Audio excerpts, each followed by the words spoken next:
Hello! Bonne journée! Nous voici pour un journal de Lolipreneur hebdomadaire.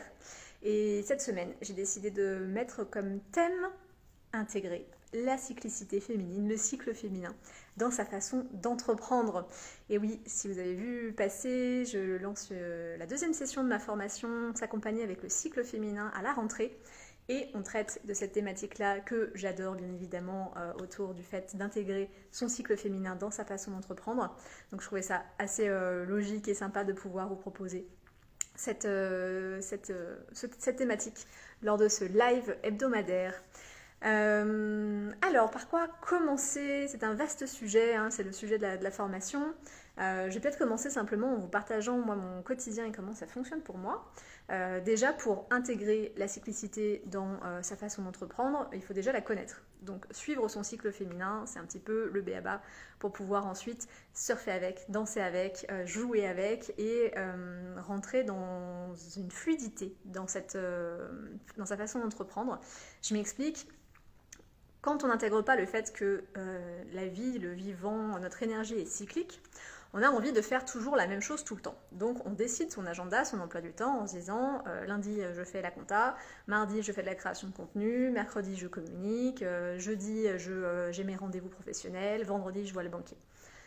Donc on considère que notre semaine est pareille tout le temps et que c'est une continuité de temps où l'énergie ne varie pas. C'est à nous, à notre mental, de décider je fais ça à tel moment.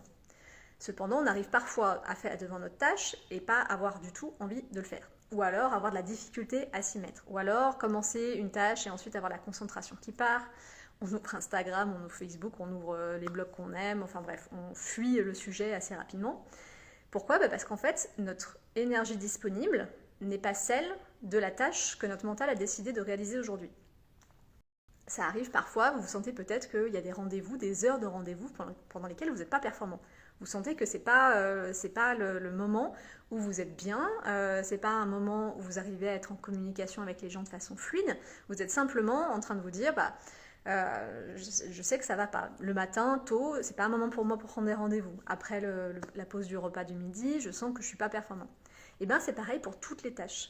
Pour toutes les tâches, pour tout ce qu'on a à réaliser, on a une énergie à l'intérieur de nous qui est parfois disponible et parfois indisponible. Et en regardant notre cyclicité, en regardant comment cette énergie, comment nos humeurs, comment notre façon d'être influe et bouge, on peut plutôt que de s'imposer des tâches, mettre les tâches les plus adéquates avec l'énergie qu'on a à disposition. Et c'est là où, lorsqu'on a un cycle féminin, on peut facilement repérer ces différentes tâches, ces différentes phases et ces différentes façons qu'on a d'être au monde, de créer, de nous exprimer à travers ce qu'il y a à l'intérieur de nous. Donc, dans un premier temps, il faut savoir ce qu'on a à l'intérieur de nous et de suivre ce cycle-là. Suivre son cycle féminin, c'est noter bien sûr l'état du cycle, donc est-ce que j'ai une menstruation, est-ce que j'ovule, dans quelle phase je suis, mais également comment je me sens, humeur, envie, extériorité, intériorité, émotion, qu'est-ce qui est en présence chez moi? Est-ce que je me sens très vive, avoir beaucoup d'envie, beaucoup d'idées, de créativité? Est-ce que je me sens plutôt dans une envie de rester seule, de ne parler à personne et de faire un travail assez répétitif mais qui est assez satisfaisant? Est-ce que je sens que j'ai envie de discuter avec des personnes, d'être en lien? Est-ce que je sens que j'ai envie d'être dans la minutie, dans le détail? Est-ce qu'au contraire j'ai envie de prendre de la hauteur, avoir une vision beaucoup plus large? Donc observer un petit peu ses humeurs, ses envies, qu'est-ce qui est en présence. Le noter quotidiennement, savoir ok je me sens comme ça. Et comme c'est un cycle, ça revient. Donc on peut aussi observer de cycle en cycle comment ces phases reviennent à l'intérieur de nous et qu'est-ce qu'elles nous apportent comme énergie. Tiens, je me rends compte que du jour 5 au jour 7 de mon cycle, j'ai une énergie de feu et je suis capable d'abattre des montagnes avec une confiance qui crève le plafond. Je suis autour de mon ovulation, j'ai très envie d'organiser des rencontres, d'appeler des gens, de savoir un petit peu comment je peux développer mon activité, par exemple.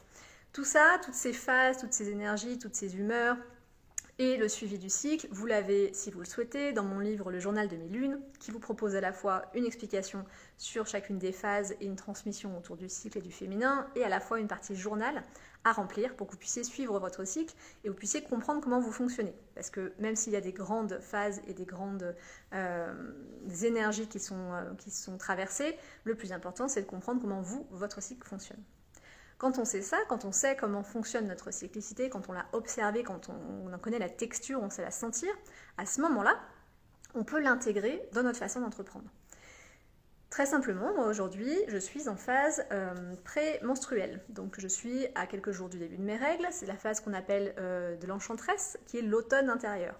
Donc c'est un temps, quand on pense au temps de la saison automnale, où l'énergie redescend un petit peu, il fait plus froid, il fait plus nuit, les arbres perdent leurs feuilles, ce sont les temps aussi des dernières récoltes, on va prendre les derniers fruits, légumes, céréales dans la nature pour pouvoir faire des stocks pour l'hiver. On est aussi dans un temps très flamboyant parce que les couleurs sont magnifiques, les feuilles prennent des couleurs orangées, rouges, brunes, le coucher de soleil est superbe, donc il y a cette contradiction-là, en tout cas le fait que tout redescend en énergie et en même temps qu'il y a beaucoup de beauté, beaucoup de flamboyance et beaucoup de récolte à ce moment-là. Ce temps-là, c'est un temps qui peut être vécu de façon très différente en fonction des femmes et des personnes qui ont un cycle. Moi, pour le coup, ce temps-là, c'est un temps extrêmement, extrêmement précis, extrêmement de lucidité, de clarté. Mon énergie est très dirigée.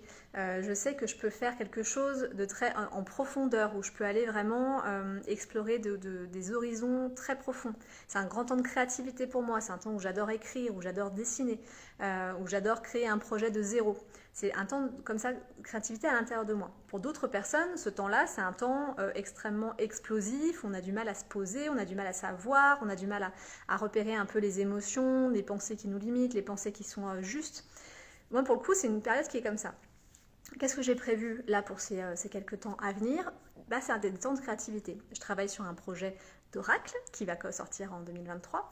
Et là, je suis très contente d'être en phase enchanteresse parce que je vais mettre de côté toutes les tâches liées à l'organisation, à la gestion, à la production plutôt à la gestion d'entreprise, et je vais pouvoir vraiment me dédier pleinement aux tâches créatives. Être dans mes temps très longs, très profonds, avec mon projet, dessiner, écrire, penser, me laisser inspirer, vraiment être dans cette énergie-là, et très intérieure en fait, parce que le temps de l'automne, c'est un temps où on retourne en intériorité. Et là, c'est ce que je vais me proposer de vivre sur ces prochaines périodes, reprendre un temps d'intériorité avec mon entreprise, avec mes activités, jusqu'à arriver au temps des menstruations, qui sera donc le temps de l'hiver, où là vraiment il y aura un temps de repos beaucoup plus profond et beaucoup plus un recul et un repli très marqué. Donc quand on entreprend avec sa cyclicité, qu'on connaît ses cycles, qu'on connaît son cycle féminin, on sait quelle texture ont chacune des phases, quelle énergie nous est proposée dans ce temps-là, on va aller danser avec, en se disant je ne vais pas m'imposer un rendez-vous comptable pendant ma phase enchanteresse, alors que je suis 100 fois, 1000 fois, 10 000 fois meilleure à être dans la créativité et à être dans la profondeur.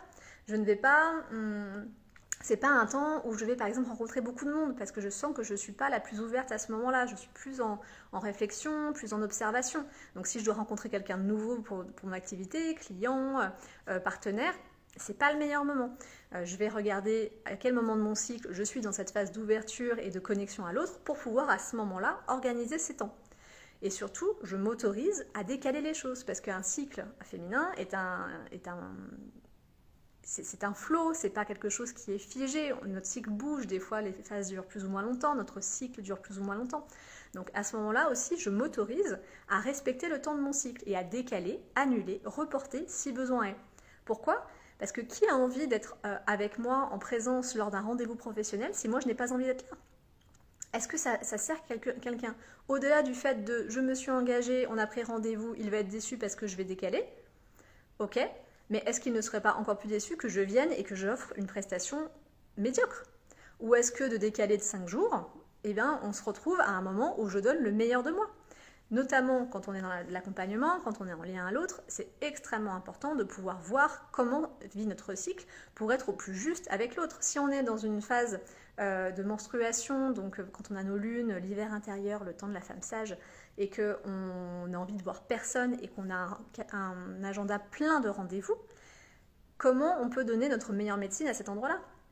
Comment on peut être la meilleure ou le meilleur thérapeute pour la personne à ce moment-là, étant donné que même pour nous-mêmes, on n'a pas envie d'être en lien avec l'autre, on veut juste être dans l'intériorité. Ça ne veut pas dire qu'il n'y a que les moments où on est en extériorité qu'on doit travailler. Pas du tout. En fait, les tâches sont différentes. On agit, on entreprend, on vit, on oliprend depuis un espace différent. Pendant que le temps des lunes, par exemple, si on a un fort besoin de repos, d'être à l'arrêt, déjà on se l'autorise. En tant qu'entrepreneur, on peut s'autoriser à se dire je ne travaille pas un jour, 2 jours, une après-midi, 3 heures, peu importe pendant mes règles, je prends ce temps-là pour moi. Je bloque mon agenda, je ne prends pas de rendez-vous à ce moment-là, je décale si besoin et je prends ce temps pour me régénérer profondément, pour mettre de l'eau à ma source, pour pouvoir être très juste et avoir la belle énergie qu'il faut pour tout le reste du cycle. Parce que finalement les règles, c'est peut-être de 3 à 5, 7 jours dans un cycle, mais il y a encore les 20 autres jours, les 25 autres jours à tenir. Donc plus on met d'énergie pendant la phase des règles, plus notre énergie est bonne parce qu'on est profondément régénéré pour venir alimenter chacun des autres archétypes, chacune des autres phases du cycle féminin. Donc si on se dit, je suis entrepreneur, j'ai la liberté de mon agenda, c'est même parfois et même souvent pour ça qu'on devient entrepreneur en se disant je gère mon temps comme je le veux, autorisons-nous à le gérer en fonction de notre cycle. Autorisons-nous à se dire je n'ai pas envie de travailler, je ne suis pas dans cette énergie-là, je ne vais pas travailler pendant un jour, une après-midi, 2 jours pendant mes règles. Par contre, 3 jours plus tard, je serai au top parce que je n'aurai pas tiré sur cette corde-là pendant mes règles. Et si on n'est pas dans une volonté, une nécessité d'avoir un temps de repos complet, il y a plein d'autres choses qu'on peut faire dans notre entreprise avec l'énergie des menstruations.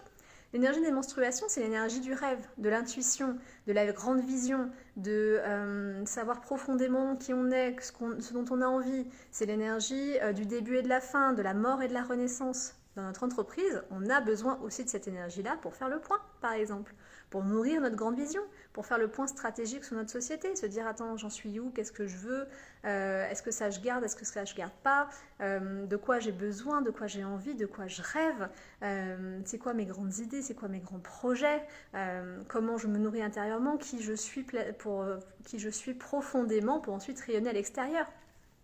Hello, il y a Ortilège qui est là, qui a suivi la formation s'accompagner avec le cycle féminin.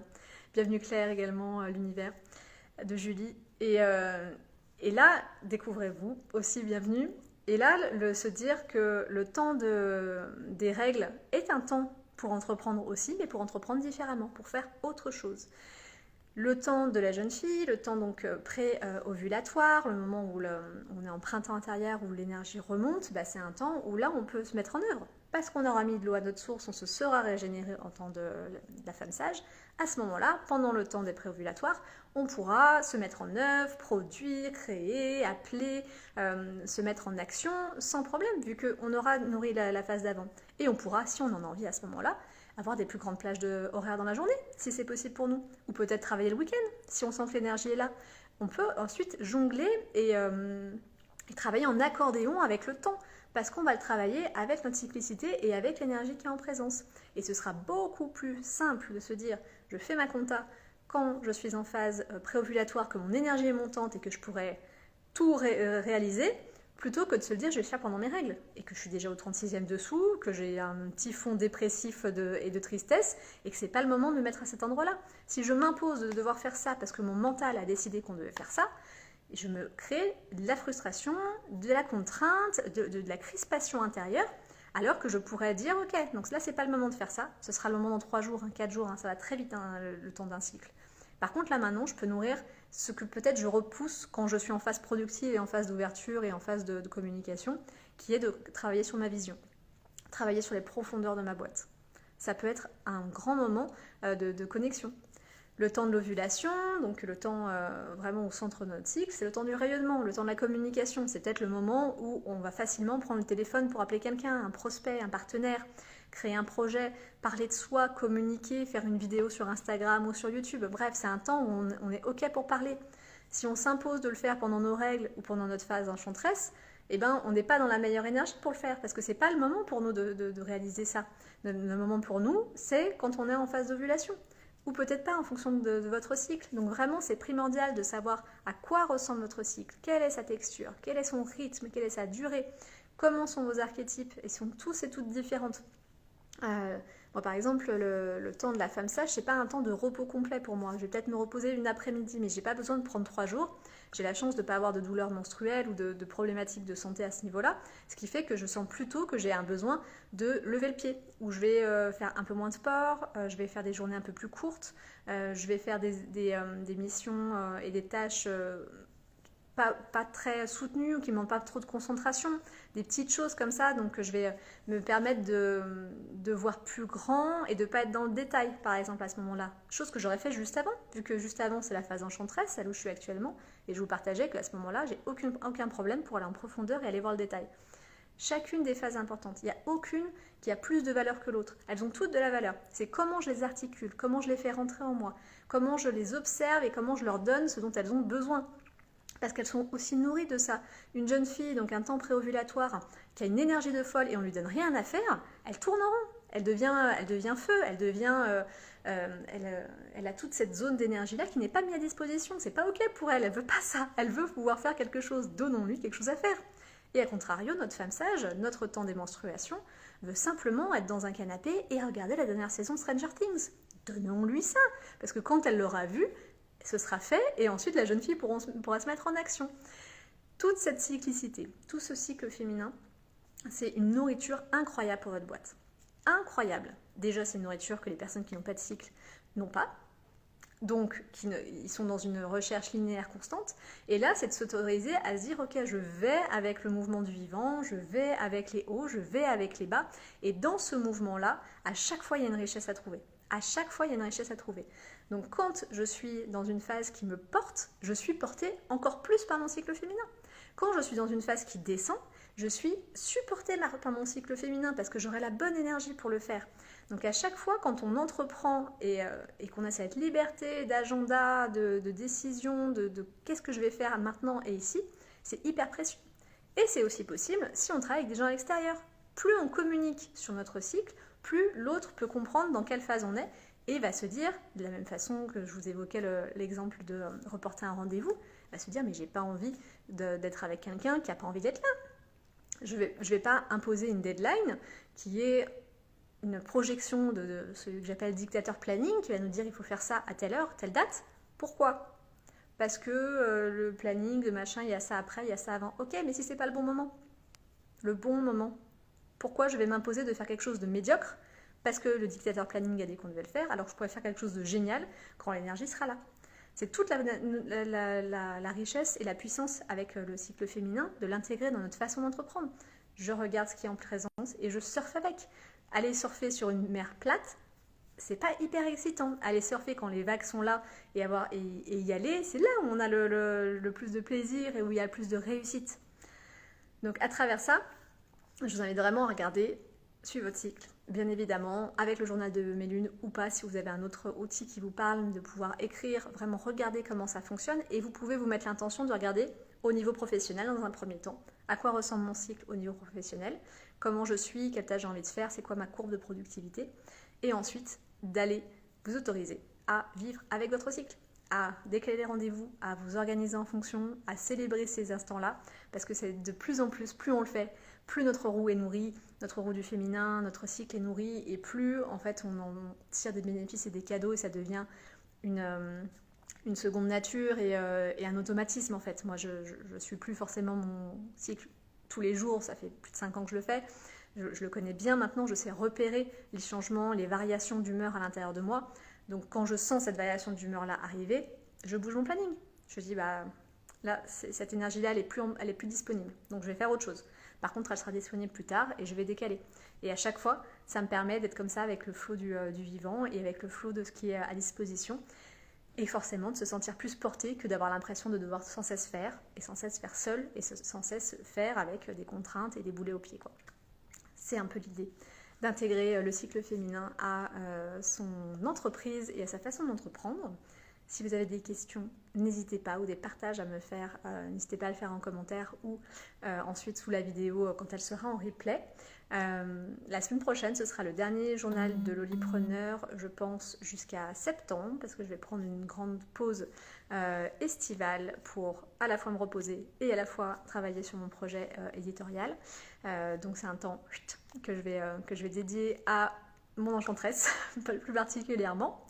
J'espère que ce format vous a plu. Si vous souhaitez que j'aborde un sujet en particulier autour de l'audioprenariat et de l'entrepreneuriat de façon générale, n'hésitez pas à me le dire, je me ferai une joie de dédier un journal de l'audiopreneur dessus. Et sinon, je vous souhaite un bon midi et je vous dis à la semaine prochaine.